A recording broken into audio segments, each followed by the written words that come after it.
A plot from Remainers to delay the transition period and subsequently Brexit by a further 2 years has been brutally destroyed by a Tory MP as trade talks between the UK and European Union enter a crucial stage. The European Union's chief Brexit negotiator Michel Barnier has written to UK opposition party leaders to say Brussels is open to the idea of an extension to the transition period by up to 2 years. But this was immediately slapped down by both Boris Johnson and Mr Barnier's UK counterpart David Frost, who continue to insist a trade deal is signed before the end of the transition period on December 31. However, a group of Remainers, led by Liberal Democrat acting co-leader Sir Ed Davey, are trying to squeeze a bill through Parliament in a last-ditch and desperate attempt to delay Brexit by up to 2 years. The second reading of this bill is due to take place on June 12, just over 2 weeks before Britain can request an extension to the transition period. But Dana Divison, the Conservative MP for Bishop Auckland elected to the seat in December's general election, has become the latest Tory MP to shut down the plot from Remainers.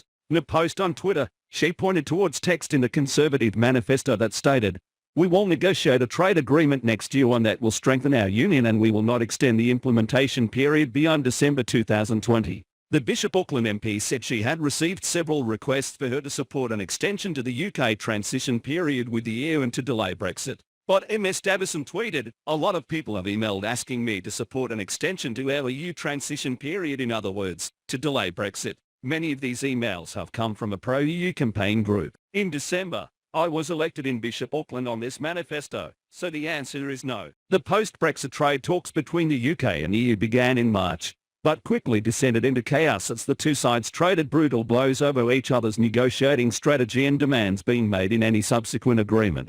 London and Brussels are at odds over several key areas, such as the level playing field, state aid, tax and access to the single market all still remain unresolved with no solution in sight. Boris Johnson is insisting a trade deal must be signed with the EU before the end of the transition period on December 31, a move that has infuriated leading EU figures, including Mr Barnier, European Commission President Ursula von der Leyen. The next round of virtual trade talks began on Tuesday, and ahead of that, Mr Frost warned the EU needs to dramatically change its stance in negotiations and relent on a number of areas if further progress is to be made. Mr Barnier wrote to the Westminster leaders of the SNP, Liberal Democrats, Plaid Cymru, SDLP, Green Party and Alliance Party, and said the option of an extension to the transition period is available if the UK wants it. These party leaders had previously written him on May 15 calling for a 2-year extension to be agreed between the UK and EU.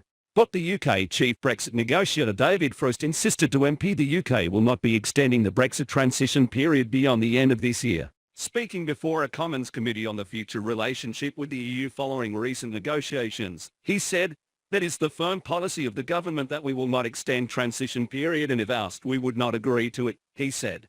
"And I take that as a given. I think we have always put a lot of emphasis on economic and political freedom at the end of this year and on avoiding ongoing significant payments into the EU budget. And, of course, those things are accomplished by ending the transition period at the end of the year." Thank you for watching, and don't forget to subscribe our channel to receive the latest news.